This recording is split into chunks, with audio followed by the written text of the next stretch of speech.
औज़ुबिल्लाहि मिनश्शैतानिर्रजीम बिस्मिल्लाहिर्रहमानिर्रहीम। Dear students, पहले भी मैंने आपको बताया था, डेमो क्लासेस आप लोगों ने देख लिए तो मेजॉरिटी स्टूडेंट्स ने ये बोर्ड वाला तरीका जो है उसको पसंद आया, तो इसलिए यही बोर्ड वाला तरीका हम फॉलो कर रहे हैं। इंशाल्लाह हम तो बहुत कोशिश कर रहे हैं, वो तो अल्लाह देख रहे हैं कि यहाँ पर हम जो सिस्टम हमने बनाया है नया है। मैं बार बार आपको बता रहा हूँ, सिस्टम नया है, हमें भी बहुत ज़्यादा प्रॉब्लम्स फेस करने पड़ रहे हैं। ठीक है, आपको भी बहुत ज़्यादा प्रॉब्लम्स फेस करना पड़ेंगे। थोड़ा सा आप लोगों ने सब्र करना होगा, तहम्मुल से आप लोगों ने काम लेना होगा, जज्बात से आप लोगों ने काम नहीं लेना होगा। ये सब कुछ हमारे लिए भी नया है, आपके लिए भी नया है, तो हम भी बहुत ज़्यादा आपसे ज़्यादा प्रॉब्लम्स हम फेस कर रहे हैं, क्योंकि आप तो सिंगल अपने लिए बात कर रहे, ठीक है, और हमारे जो है हज़ारों स्टूडेंट्स हैं, ठीक है, तो हम पे लोड बहुत ज़्यादा है। तो इसलिए जो भी प्रॉब्लम आपको, जो भी इशू आपको हो ऑनलाइन क्लासेस में, तो आप व्हाट्सएप पे मैसेज किया करें। कॉल कोशिश करें मत करें, क्योंकि मोबाइल बहुत ज़्यादा बिजी होते हैं, तो फिर आप लोग ही जो है गिला करते हैं कि लोग फ़ोन नहीं उठा रहे। तो आप कोशिश करें कि व्हाट्सएप जो नंबर दिया गया है या अकेडमी का जो नंबर है उस पर आप मैसेज किया करें, ठीक है, या व्हाट्सएप पे वॉइस मैसेज करें या जो है टेक्स्ट किया करें, ठीक है। बाकी हम कोशिश करें कि आपको एक अच्छे सिस्टम प्रोवाइड करें। पहले भी मैंने आपको बताया था कि हम सेकंड ईयर कोर्स से शुरू करेंगे, और मैं फिर आपको बता रहा हूं कि इस सेकंड ईयर कोर्स को शुरू करने में हमारा मकसद क्या है। देखिए, फर्स्ट ईयर कोर्स जो है वो 1.5 ईयर जो है वो हो जाता है, ठीक है, आपसे भूल गया होता है। तो हम चाहते हैं कि अगर ये जो है लॉकडाउन खत्म हो जाए तो फिर हम फर्स्ट ईयर कोर्स अल्लाह करे बहुत जल्द खत्म हो जाए, तो हम क्लासेस में डिटेल में पढ़ा लेंगे, क्योंकि वो आप लोगों से भूल गया होता है, ठीक है। तो इसलिए हमने क्या किया, हमने सेकंड ईयर शुरू किया, क्योंकि आप लोग फ्रेश है, ठीक है, सेकंड ईयर कोर्स आपने फ्रेश पढ़ा हुआ है, तो आप इजीली ये पॉइंट्स हासिल कर सकते हैं, आपको समझ आएगी, आपको प्रॉब्लम्स कम होंगे इंशाल्लाह, ठीक है। ये तो हमारा मकसद था कि हम सेकंड ईयर कोर्स शुरू करेंगे, ठीक है। मकसद हमारा इसमें यही है, क्योंकि आप लोगों के जहन में ये होगा कि फर्स्ट ईयर को क्यों छोड़ा गया। तो फर्स्ट ईयर चूंकि आप लोगों से भूल गया होता है, तो अगर लॉकडाउन खत्म हो जाए तो हम फिजिकली क्लास में जो है वो आपको पढ़ाएंगे, तो आपको ज्यादा फायदा होगा। तो ये तो हमारा जो है सोच है। बाकी खुदा ना ख्वास्ता अगर ये लॉकडाउन बढ़ गया तो फिर तो मजबूरन वो भी हमें ऑनलाइन लेना पड़ेगा। बाकी जो है ये हालात जिस तरह आए हुए हैं, ना हमारा एक्सपेक्टेशन तो ना आप लोगों का एक्सपेक्टेशन था, प्रॉब्लम्स बहुत ज़्यादा है, ठीक है। तो अल्लाह हमें इस प्रॉब्लम से बचाए। कोशिश करें अकेडमी आप लोग ना आए, क्योंकि वबा बहुत ज़्यादा बढ़ गया है, बहुत ज़्यादा बढ़ गया है, हॉस्पिटल्स में जगह वगैरह ख़त्म हो गए हैं। तो कोशिश करें आप अकेडमी ना आए, ठीक है। फ़ोन पे ही अगर आपका मसला हल हो जाए तो ज़्यादा बेहतर होगा, ठीक है, क्योंकि हालात बहुत ज़्यादा बिगड़ गए, बीमारी बहुत ज़्यादा तकरीबन हर घर तक पहुँच गए, तो बहुत ज़्यादा एहतियात करें, ठीक है। मैं स्टार्ट कर रहा हूँ सेकेंड ईयर, फर्स्ट चैप्टर है इलेक्ट्रोस्टैटिक्स, ठीक है। ये आपके पास फर्स्ट चैप्टर है सेकेंड ईयर कोर्स का। आपको जो व्हाट्सएप नंबर दिया गया एकेडमी की तरफ से फिजिक्स के लिए नंबर मेरे ख्याल में 034590975590, उस पर आप व्हाट्सएप मैसेज वॉइस मैसेज कर सकते हैं। वो एक एकेडमी का मोबाइल है, तो आप वॉइस मैसेज सेंड करें या टेक्स्ट सेंड करें, तो उस पर फिर आपको दिन के वक्त जब वो मोबाइल मुझे दिया जाएगा तो उस पर मैं आपको रिप्लाई करूंगा, ठीक है, और आपके क्वेश्चंस का आंसर मैं दूंगा। बाकी आपके पास अगर सजेशंस हो तो हमें दिया करें, बाकी हम कोशिश करें, ठीक है, अल्लाह हमारी मदद करे। अच्छा, फर्स्ट चैप्टर है इलेक्ट्रोस्टैटिक्स, सेकंड ईयर का फर्स्ट चैप्टर इलेक्ट्रोस्टैटिक्स में इलेक्ट्रो वर्ड जो है, ये इलेक्ट्रो वर्ड आपके पास जो है ये चार्ज के लिए इस्तेमाल होता है, ठीक है, ये चार्ज के लिए इस्तेमाल होता है। और जो स्टैटिक्स वर्ड है ये रेस्ट के लिए इस्तेमाल होता है, ठीक है। इलेक्ट्रो आपके पास ये चार्ज के लिए इस्तेमाल होता है, और स्टैटिक्स आपके पास जो है ये रेस्ट के लिए इस्तेमाल होता है। सो इलेक्ट्रोस्टैटिक्स वो ब्रांच है फिजिक्स का जहां पर हम चार्जेस को रेस्ट में स्टडी करते हैं। याद रखिए, सेकेंड ईयर कोर्स सारा कोर्स है वो चार्ज के इर्द गिर्द घूमेगा, ठीक है। पहले हम चार्ज को रेस्ट में पढ़ेंगे, फिर चार्ज को मोशन में पढ़ेंगे सेकेंड ईयर कोर्स में, ठीक है। तो electrostatics the branch where we study about charges at rest. तो अगर आप देख ले तो स्टार्ट ही चार्ज से है, तो चार्ज के बारे में हमें पता होना चाहिए कि व्हाट इज चार्ज, चार्ज क्या है. तो याद रखिए, चार्ज आपके पास जो है, this is the intrinsic property of matter. This is the intrinsic property of matter. और इंट्रिंसिक का मतलब क्या होता है? नेचुरल. सो चार्ज एक प्रॉपर्टी है, इंट्रिंसिक प्रॉपर्टी है, नेचुरल प्रॉपर्टी है. ठीक है. और ये चार्ज प्रॉपर्टी क्यों है, इस क्यों का जवाब आज तक हमारे पास नहीं है. ठीक है. फ्रैंकलिन ने इसको for the first time observe किया था. ठीक है. और उसको एक फर्जी सा नाम चार्ज दिया गया था. ठीक है. और आज तक हम ये पढ़ते कि this is the intrinsic property of matter. ठीक है. ये मैटर का इंट्रिंसिक प्रॉपर्टी है. और इंट्रिंसिक का मतलब आपके पास क्या होता है? नेचुरल, कुदरती. ठीक है. इसका ऑरिजिन क्या है, मतलब ये क्यों है, तो इस क्यों का जवाब आज तक हमारे पास नहीं है.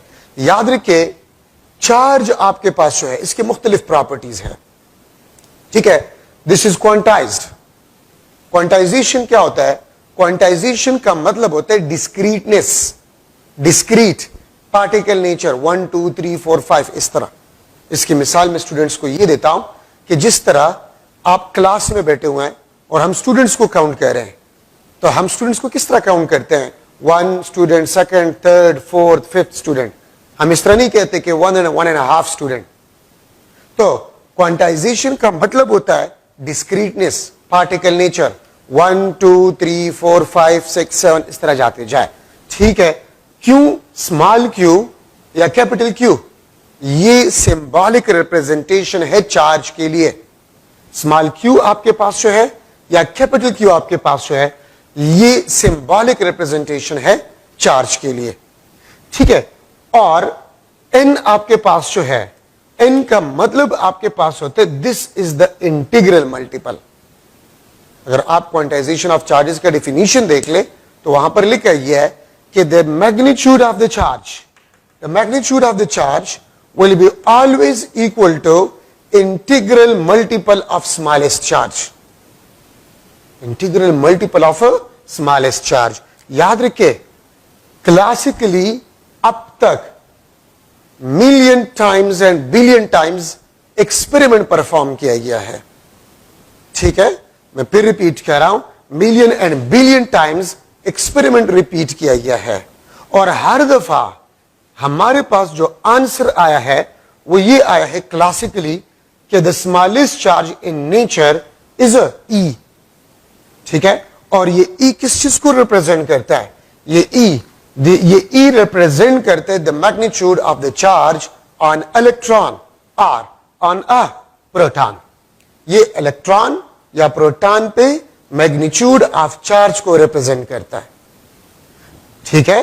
तो ये n आपके पास है, this is equal to 1 2 3 4 and so on. ठीक है.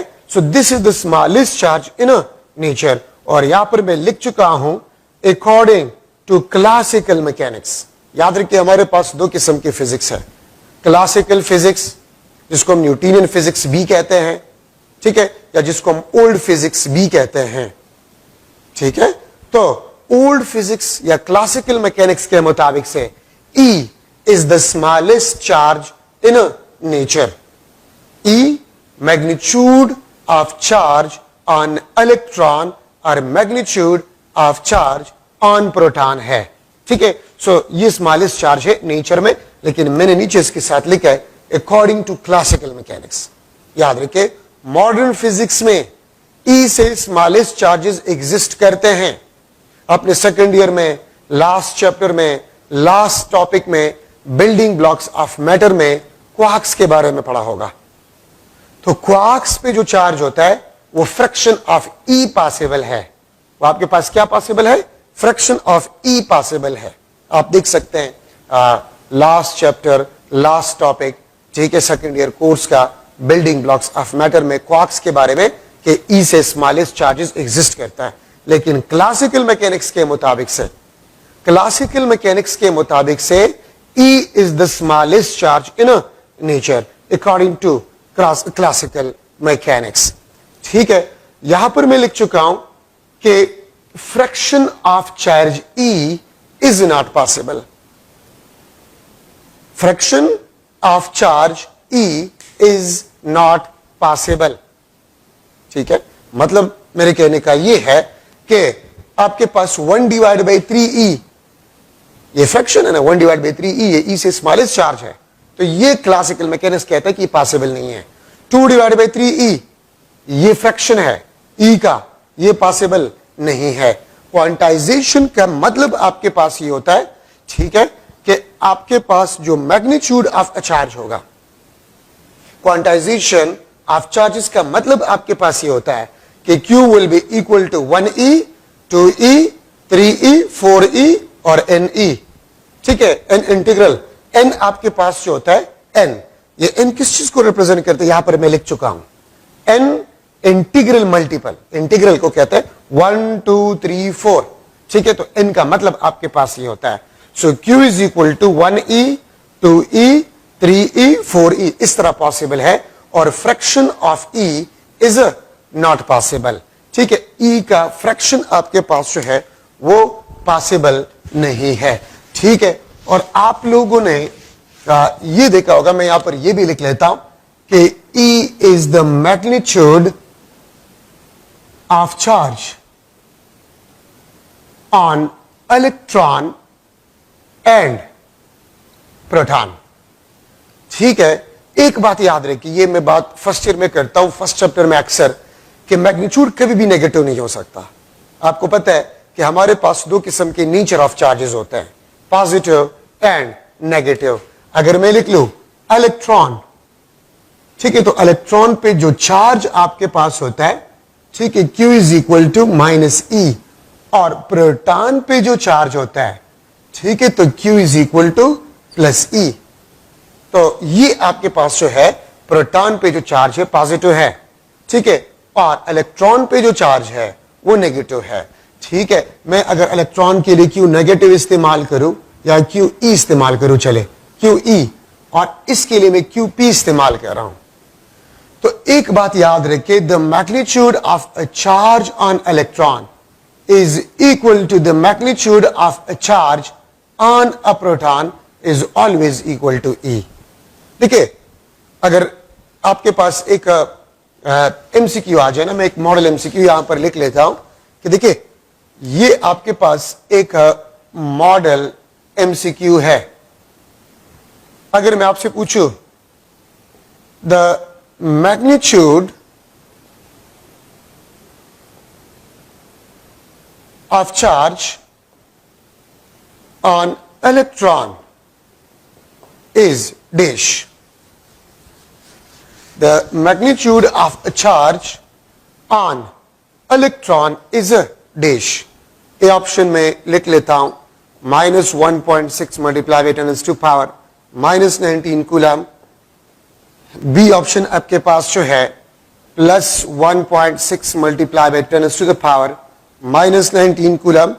सी ऑप्शन आपके पास जो है that is 9.1 multiply by 10⁻⁻19 coulomb, और डी ऑप्शन आपके पास -9.1 मल्टीप्लाई बाय 10⁻⁻19 कूलम। ठीक है, अब देखिए मैंने क्या लिखा है यहां पर, this is the model MCQ। ये आपके पास एक मॉडल MCQ है, ठीक है, कि the magnitude of charge on electron is a dash. ठीक है, इलेक्ट्रॉन पे मैग्नीट्यूड ऑफ चार्ज किस चीज को, मैग्नीट्यूड ऑफ चार्ज क्या होगा? A option -1.6 multiply by 10⁻⁻19 coulomb. B option +1.6 multiply by 10⁻⁻19 coulomb. C option 9.1 multiply by 10⁻⁻19 coulomb. D option आपके पास जो है -9.1 मल्टीप्लाई बाय 10⁻⁻19 कूलम। तो देखिए, मैंने पूछा क्या है आपसे, MCQs में एक बात आप लोग याद रखें कि क्वेश्चन को समझे कि आपसे मांग क्या रहा है, दैट इज इंपॉर्टेंट। आपसे मांग रहा है the magnitude of a charge, और पहले मैंने आपको बता दिया है कि मैग्नीट्यूड कभी भी नेगेटिव नहीं हो सकता, मैग्नीट्यूड कभी भी नेगेटिव नहीं हो सकता। तो आपके पास this is the correct option, plus 1.6 multiply by 10⁻⁻19 coulomb. अगर मैं इस एमसीक्यू में आपसे ये पूछूं कि the charge on electron is, अगर मैं ये काट लूं, सिर्फ मैं पूछ लूं आपसे कि the charge on electron is dash, तो फिर ए ऑप्शन आंसर होगा। लेकिन मैंने आपसे पूछा कि मैग्नीट्यूड ऑफ इलेक्ट्रॉन क्या होगा। देखिए एक मॉडल एमसीक्यू मैंने उस मैग्नीट्यूड वाले बात पे बना लिया है कि मैग्नीट्यूड कभी भी नेगेटिव नहीं हो सकता, मैग्नीट्यूड इज ऑलवेज पॉजिटिव। ठीक है, ये बात याद रखिए। सो आपके पास ये आंसर है। अगर मैं आपसे पूछ लूं कि द चार्ज ऑन इलेक्ट्रॉन, अगर मैं इसको मिटा दूं, ठीक है, अगर मैं इसको मिटा दूं द चार्ज ऑन इलेक्ट्रॉन, तो फिर ये आपके पास आंसर नहीं होगा। ठीक है, अगर मैं आपसे पूछूं the charge on electron is, तो फिर आपके पास ये आंसर होगा। ठीक है, अगर मैं सिर्फ आपसे पूछूं कि द चार्ज ऑन इलेक्ट्रॉन, तो वो आपके पास -1.6 मल्टीप्लाई बाय 10⁻⁻19 कूलम होगा। ठीक है, तो ये आपके पास इसका आंसर होगा। ठीक है, तो ये मॉडल एमसीक्यू है इस चार्जेस में। अच्छा, अब यहां पर आपको पता है, ठीक है, इस तरफ हम नहीं जाते कि ये आप लोग जानते हैं कि similar charges repel and opposite charges attract. ठीक है, तो उसकी वो आसान सी बात है और वो आप लोग जो है वो जानते हैं। ठीक है, अच्छा, अब ये तो आपके पास क्वांटाइजेशन ऑफ चार्जेस जो है वो था। अब यहां पर हम ले रहे हैं कि चार्ज आपके पास है वो कंजर्व भी होता है, कंजर्वेशन ऑफ चार्ज। ठीक है, इसका मतलब आपके पास ये होता है कि the magnitude of charge is always conserved. The magnitude of charge is always conserved. ठीक है, या इस तरह भी मैं लिख सकता हूं, इस तरह भी मैं इसको लिख सकता हूं कि the net charges produces, the net charges produced during any process will be always। अच्छा, कंजर्वेशन ऑफ चार्जेस के डिफिनीशंस मैंने लिख लिए है, जो कि आप लोगों ने देख लिए कि किसी भी प्रोसेस के दौरान जो नेट चार्जेस प्रोड्यूस होते हैं वो जीरो होते हैं। The net charges produced during any process is always zero. The charges can neither be created nor be destroyed. ये definition था। अब इसका मतलब ये है कि चार्जेस नेचर में हमेशा कंजर्व होते हैं। अपने आप से ना हम चार्जेस पैदा कर सकते हैं ना उसको हम खत्म कर सकते हैं।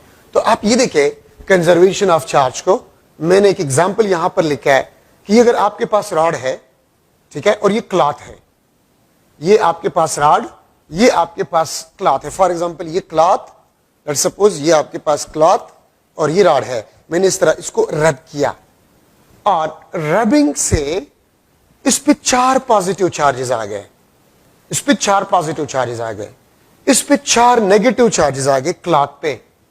This is the magnitude of the charge on a rod +4e, this is the magnitude of the charge on cloth -4e। ठीक है, इस पे 4 नेगेटिव चार्जेस है, इस पे 4 पॉजिटिव चार्जेस है। इसने 4 इलेक्ट्रॉन्स लॉस किए हैं, इसने 4 इलेक्ट्रॉन्स गेन किए हैं। ये बात दोबारा से सुने, रॉड ने 4 इलेक्ट्रॉन्स को लॉस किया है और क्लॉथ ने 4 इलेक्ट्रॉन्स को गेन किया है।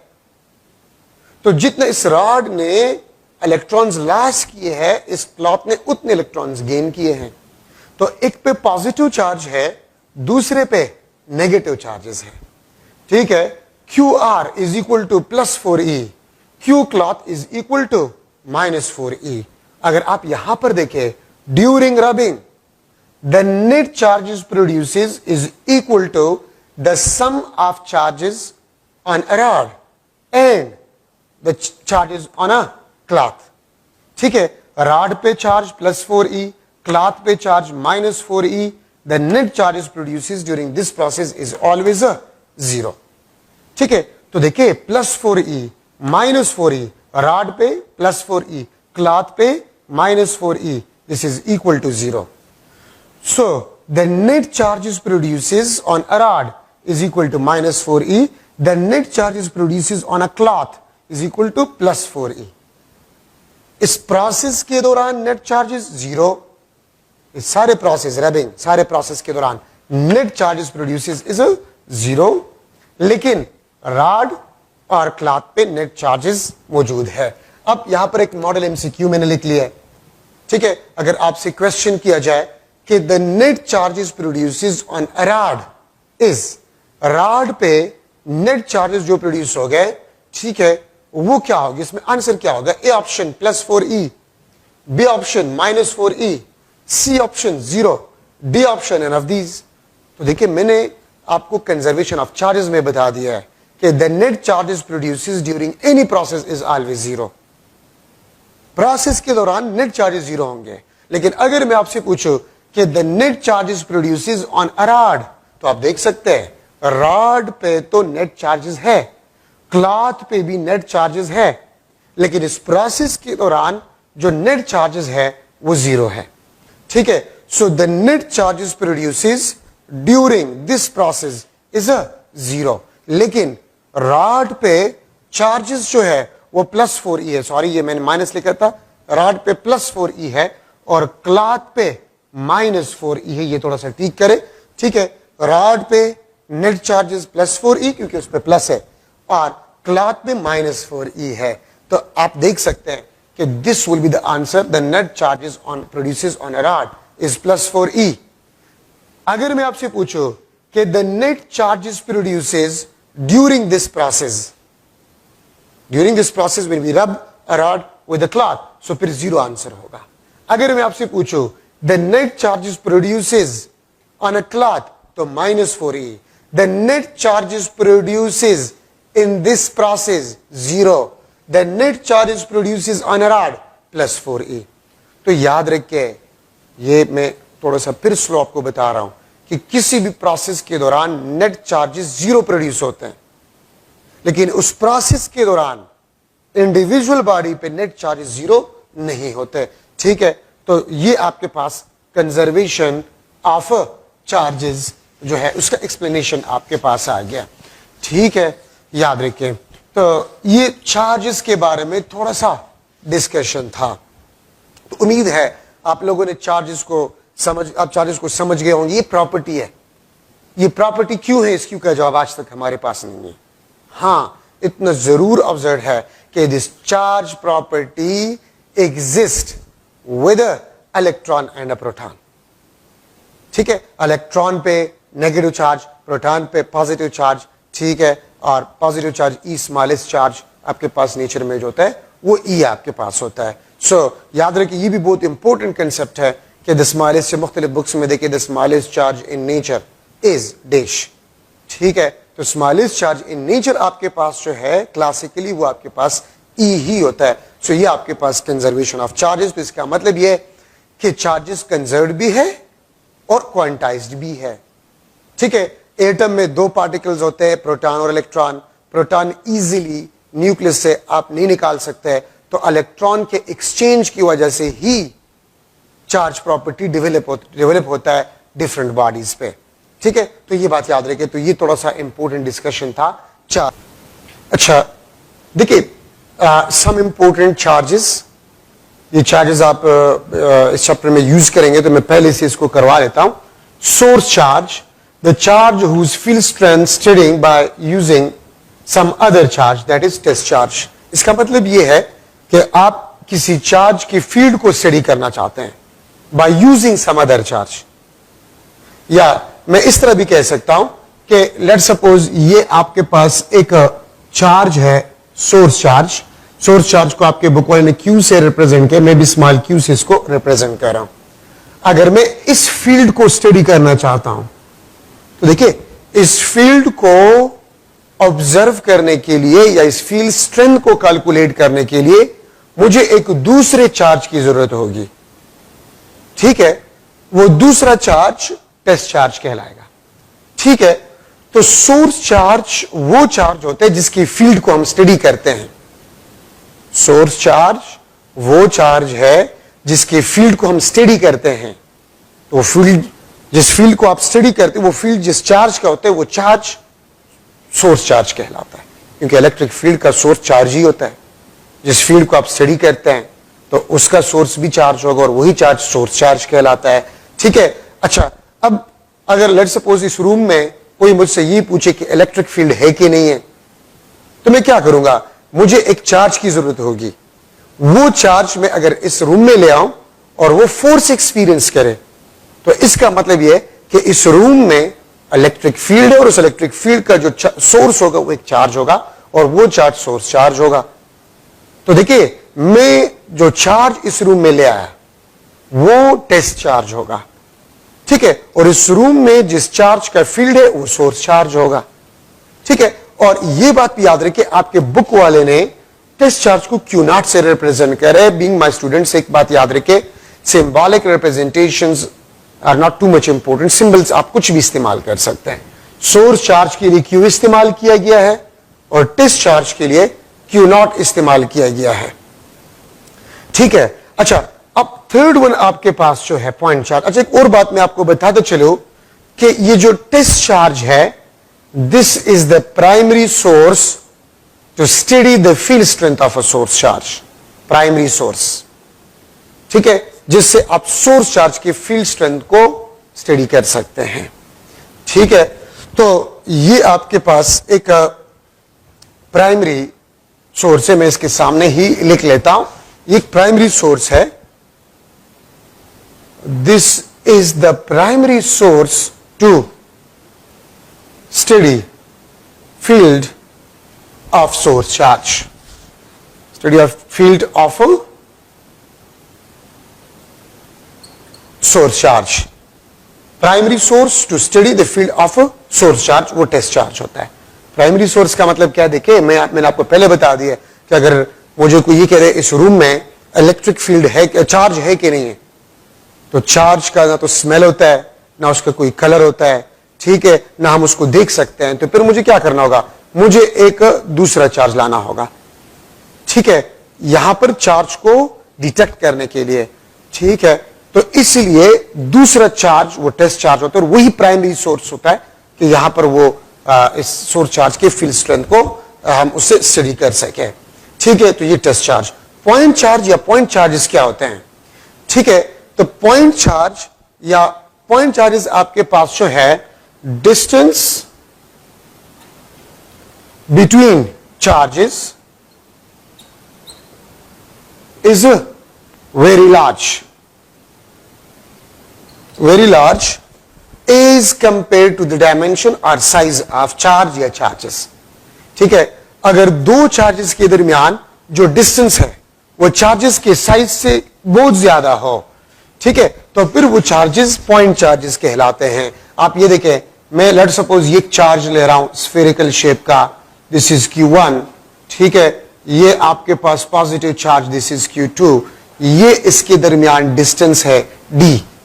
ठीक है, और लेट सपोज ये आपके पास स्फेरिकल चार्ज है, इसका रेडियस या डायमीटर आप ले ले। ठीक है, रेडियस और डायमीटर आप ले ले, तो आप इस डिस्टेंस को देखें, distance is very large as compare to the radius of this spherical shape charge. ठीक है, या अगर मैं लिख लो distance is very large as compare to the diameter of charge, d ये आपके पास क्या है? डायमीटर ऑफ चार्ज, ये आपके पास रेडियस ऑफ चार्ज। ठीक है, तो फिर ये चार्जेस आपके पास जो होंगे Q1 एंड Q2, ये फिर आपके पास पॉइंट चार्जेस कहलाते हैं। Q1 और Q2 आपके पास ये पॉइंट चार्जेस होंगे। मैं स्टूडेंट्स को क्या मिसाल देता हूं पॉइंट चार्जेस का, जिससे वो आसानी से समझ जाते हैं। ठीक है, अगर आपके सर के ऊपर से जहाज गुजर रहा है, आप जहाज को देखें तो वो आपको पूरा जहाज ही नजर आएगा, उसके डायमेंशन सब कुछ आपको जहाज के नजर आएंगे। लेकिन वो जहाज आपसे दूर जा रहे हैं, आप उसको देख रहे हैं, वो आपसे दूर जा रहे हैं, आप उसको देख रहे हैं। जब वो आपसे इतना दूर जाए कि आपका और जहाज के दरमियान जो डिस्टेंस है वो बहुत ज्यादा हो, as compare to the dimension और साइज ऑफ द एरोप्लेन, तो वो आपको एक पॉइंट नजर आता है, वही जहाज आपको एक पॉइंट नजर आता है। ठीक है, तो आपका और जहाज के दरमियान जो डिस्टेंस है वो जहाज के साइज से बहुत ज्यादा है, तो वो जहाज आपको एक पॉइंट नजर आएगा। आप उस एरोप्लेन को हम पॉइंट एरोप्लेन कहेंगे। दूसरा एग्जांपल मैं आपको ये देता हूं कि आप एक पहाड़ी इलाके में जा रहे हैं, पहाड़ के चोटी पे कोई घर है, ठीक है, या कोई मस्जिद है, आप उसके नजदीक करें, वो आपको पूरा घर या मस्जिद नजर आएगा। लेकिन अगर गाड़ी में आप जा रहे हैं, बहुत दूर जा रहे हैं, बहुत दूर जा रहे हैं, जब आपका और गाड़ी के दरमियान डिस्टेंस बहुत ज्यादा हो जाए, ठीक है, पहाड़ और गाड़ी के दरमियान डिस्टेंस बहुत ज्यादा हो जाए, वही घर या वही मस्जिद आपको एक पॉइंट नजर आएगा। ठीक है, तो अब हम उस घर को पॉइंट घर, ठीक है, या मस्जिद को पॉइंट मस्जिद या पॉइंट मॉस्क कह सकते हैं। ठीक है, तो ये थोड़ा सा आपके पास पॉइंट चार्ज या पॉइंट चार्जेस के लिए डिफिनीशन आपके पास है। सो आप डिफिनीशन को देख सकते हैं कि if the distance between charges is very large is compare to the dimension, dimension में साइज वगैरह सब कुछ आ जाते हैं। ठीक है, तो फिर उसको हम कहते हैं पॉइंट चार्जेस। तो ये थोड़ा सा इंट्रोडक्शन था चार्जेस के बारे में। ठीक है, अब इसके बाद हम चार्ज डेंसिटी को डिस्कस करेंगे। ठीक है, कि व्हाट इज चार्ज डेंसिटी, मैं आपको हर एक लेक्चर में बताऊंगा कि इसके बाद मैं क्या पढ़ाऊंगा, ताकि आपको अगर कल का लेक्चर हो तो आपने एक नजर उसको जो है वो जरूर पढ़ा हो, तो आपके लिए आसान होगा। कल नेक्स्ट लेक्चर जो होगा उसमें मैं चार्ज डेंसिटी पढ़ाऊंगा। ठीक है, linear charge density, surface charge density, volume charge density. ठीक है, आपके कोर्स में फर्स्ट सेकंड ईयर के फर्स्ट चैप्टर में यूज हुए हैं ये, तो वो मैं एक्सप्लेन करूंगा, और कूलम्स लॉ इंशाल्लाह कल के लेक्चर में मैं एक्सप्लेन करूंगा। ठीक है, सजेशंस दिया करें इंशाल्लाह। लेक्चर्स में आपको कोई ना कोई प्रॉब्लम जरूर आएंगे। ठीक है, सिस्टम नया है, मैं बार बार आपको बता रहा हूं, तो सब्र से काम लेना होगा। आप एक एक बंदे को फोन किया जाएगा और आपसे पूछा जाएगा कि क्या क्या प्रॉब्लम्स आपको फेस कर रहे हैं। ठीक है, थैंक यू सो मच, वस्सलाम।